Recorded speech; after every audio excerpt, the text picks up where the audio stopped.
जब tax saving की बात आती है तो कुछ बातें हर किसी को पता होती है।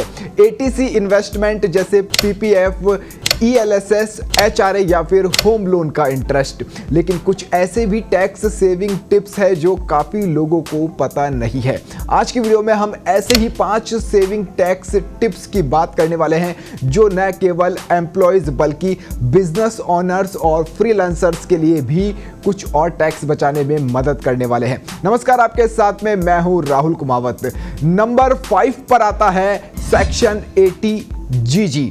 मेरे जैसे वो लोग जिन्होंने अभी तक अपना घर नहीं खरीदा है, उनका रहने का सबसे बड़ा एक्सपेंसेस रहता है रेंट का, हाउस रेंट का। ये तो शुक्र है कि सैलरीड एम्प्लॉयज़ को एचआरए का लाभ मिल जाता है, लेकिन अगर आप ऐसे एम्प्लॉयज़ हैं जिनको सैलरी में एचआरए मिलता ही नहीं है, या फिर आप बिजनेस ओनर है, फ्रीलांसिंग करते हैं, जो रेंटेड घर में तो रहते हैं लेकिन कोई भी एचआरए नहीं मिलता है, वो इससे कैसे टैक्स सेविंग कर पाएंगे? उन सभी के लिए इनकम टैक्स एक्ट में एक सेक्शन है 80GG।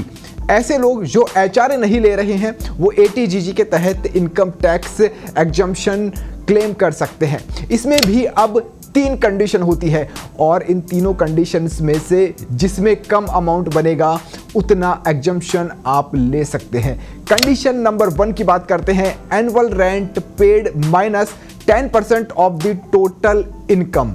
कंडीशन 2 की बात करें तो 5,000 रुपये पर मंथ।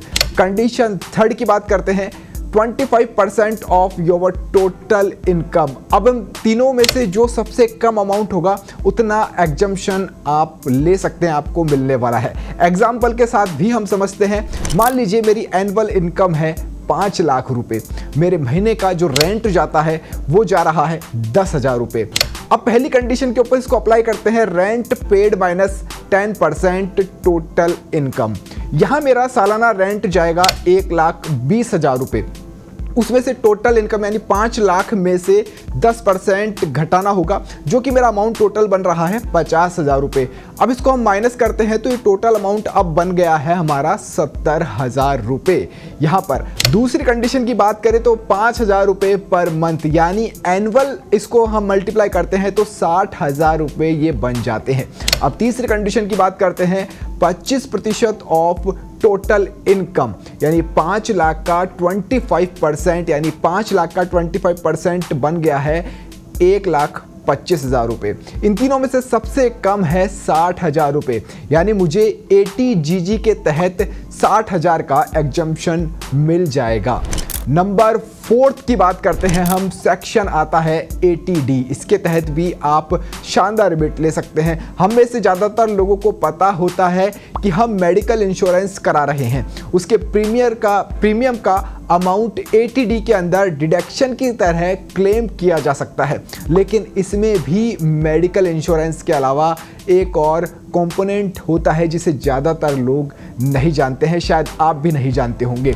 तो पहले 80D सेक्शन को समझते हैं। इसमें आप और आपकी फैमिली, आपके बच्चे, आपकी वाइफ मेडिकल इंश्योरेंस लेते हैं और आप 60 साल के नीचे है तो एनुअल के अकॉर्डिंग आप 25,000 तक का डिडक्शन क्लेम कर सकते हैं। अगर आप अपने पेरेंट्स का प्रीमियम भी देते हैं तो 25,000 रुपये इसमें और ऐड हो सकता है। अगर आपके पेरेंट्स सीनियर सिटीजन है तो लिमिट ये 50,000 की हो जाएगी। लेकिन इसमें एक और कंपोनेंट है जिसे ज़्यादातर लोग नहीं जानते हैं, वो है प्रिवेंटिव हेल्थ चेकअप। यानी आप अपना या आपकी फैमिली जिसके अंदर बच्चे इंक्लूड है, वाइफ इंक्लूड है, उनका फुल बॉडी चेकअप कराते हैं तो 5,000 रुपये का आप अलग से भी डिडक्शन इसके अंदर ऐड कर सकते हैं। 80D का बेनिफिट लेने के लिए आपको ये भी ध्यान रखना जरूरी है कि जो आपका अमाउंट है, जो आप प्रीमियम दे रहे हैं, वो आपके बैंक से ही जाना चाहिए। वो चाहे चेक की मदद से जा रहा हो, आपका नेट बैंकिंग के जा रहा हो, UPI कर रहे हो, आप कुछ भी कर रहे हो, लेकिन बैंक से वो कटना चाहिए। जबकि प्रिवेंटिव हेल्थ के लिए आप कैश भी दे सकते हैं, उसको वहाँ पर शो कर सकते हैं। अब 3rd की बात करते हैं हम, आता है सेक्शन 80CCD 1B। आपको ये पता होगा कि सेक्शन 80C और 80CCD दोनों सेक्शन मिलाकर 1,50,000 तक का डिडक्शन ले सकते हैं।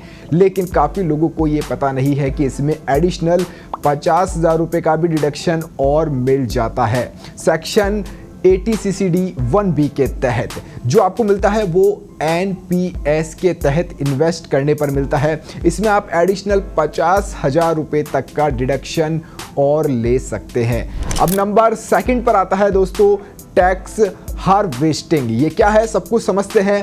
साल 2018 सबसे लॉन्ग टर्म कैपिटल गेन पर कोई टैक्स नहीं लगता था। उसके बाद जब सरकार ये टैक्स लेकर आई तो उन्होंने छोटी सी राहत ये दी कि 1 लाख रुपए तक का कैपिटल गेन टैक्स के लिए माफ होगा। लेकिन हम में से ज़्यादातर लोग इसे यूज ही नहीं कर पाते हैं, क्योंकि इंडिया में जो टैक्स लगता है वो केवल रियलाइज प्रॉफिट पर ही लगता है। रियलाइज प्रॉफिट आपका तब होगा जब आप कोई म्यूचुअल फंड या स्टॉक में आपने इन्वेस्ट कर रखा है और वो 1 साल के बाद में आप उसको सेल करते हैं। आप सेल नहीं करते, आप कैरी फॉरवर्ड उसको करते हैं, तो वो आप 1 लाख रुपए नहीं बचाते हैं। और यदि इसको आपको बचाना है, 1 लाख रुपए का आपको डिडक्शन लेना है, छूट लेनी है, तो उसके लिए भी एक ट्रिक है। आप हार्वेस्टिंग कर सकते हैं। उसके लिए आपको क्या करना होगा, आपको 1 साल बाद में आपका जो बेचना होगा और प्रॉफिट को अगले 1 साल में वापस से इन्वेस्ट कर देना होगा। इसके ऊपर बहुत सी वीडियोस भी आपको देखने को मिल जाएगी, आप वो भी जाकर देख सकते हैं। और नंबर 1 पर आता है कैरी फॉरवर्ड ऑफ लॉसेस, यानी आप अपने स्टॉक मार्केट या बिजनेस में हुए लॉस को कैरी फॉरवर्ड ऑफ लॉसेस के तहत 8 साल तक फॉरवर्ड कर सकते हैं। एक एग्जांपल के जरिए हम इसको समझे तो मैं बताऊं आपको। मान लीजिए आपका पहले साल का जो लॉस है, मान लीजिए इस साल आपको स्टॉक मार्केट के अंदर लॉस चल रहा है आपका 1 लाख रुपए का। अब वो 1 लाख रुपए टैक्स जब आप पे करेंगे तो उसके अंदर आपको शो करना होगा, उसके ऊपर कोई भी टैक्स नहीं लगता है और उसको आप कैरी फॉरवर्ड कर सकते हैं नेक्स्ट स्लैब में। जब नेक्स्ट ईयर का आप टैक्स पे करेंगे और नेक्स्ट ईयर आप मान लीजिए आपको 50,000 रुपये का प्रॉफिट होता है, तो 50,000 रुपये लेस हो जाएंगे उस 1 लाख में से जो आपको लॉस हुआ है, तो आगे आपका 50,000 का लॉस ही फॉरवर्ड होगा। तो इसके तहत आप 8 साल तक इसे आगे फॉरवर्ड भी कर सकते हैं और उस अमाउंट की छूट आप ले सकते हैं, वो रिबेट आप ले सकते हैं, उसका डिडक्शन आप कर सकते हैं। तो टैक्स सेविंग्स टिप्स आपको कैसी लगी कमेंट बॉक्स में जरूर बताइएगा। मुझे दीजिए इजाजत। जय हिंद, जय भारत।